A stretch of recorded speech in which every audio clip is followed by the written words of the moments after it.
Hello សួស្តីអ្នកទាំងអស់គ្នាថ្ងៃនេះខ្ញុំចង់មកបរៀនអ្នកទាំងអស់គ្នាអំពី Pinyin នៅក្នុងភាសាចិនអញ្ចឹងមុននឹងយើងចេះនៅអក្សរឬក៏ពាក្យនៅក្នុងភាសាចិនយើងត្រូវចេះពី Pinyin របស់ភាសាចិនជាមុនសិនដោយសារតែវាគឺជាមូលដ្ឋានគ្រឹះដ៏សំខាន់មួយនៅក្នុងការសិក្សាភាសាចិនអូខេអញ្ចឹងសម្រាប់ Pinyin នៅក្នុងភាសាចិនគេបែងចែកជាពីរផ្នែកគឺផ្នែកព្យញ្ជនៈហើយនិងស្រៈអញ្ចឹងព្យញ្ជនៈរបស់ Pinyin មាន23តួហើយ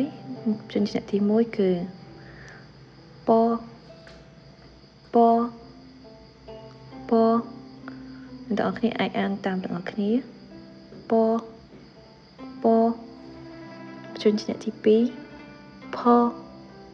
ផផព្យញ្ជនៈបន្ទាប់ម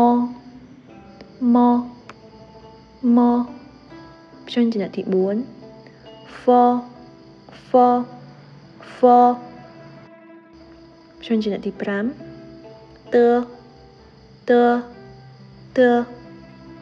អូខេអ្នកទាំងអស់គ្នាអញ្ចឹងសម្រាប់វីដេអូនេះខ្ញុំសូមបង្រៀនត្រឹមតែ5ព្យញ្ជនៈសិនបានហើយអ្នកទាំងអស់គ្នាអាចធ្វើការកត់ត្រាទុកនិងហ្វឹកហាត់បន្ថែមទៀតនៅផ្ទះអញ្ចឹងសម្រាប់វីដេអូមេរៀនថ្មីៗអ្នកទាំងអស់គ្នាអាចធ្វើការចុច follow នៅក្នុង TikTok របស់អ្នកខ្ញុំនេះបានអរគុណជួបគ្នានៅវីដេអូក្រោយៗទៀត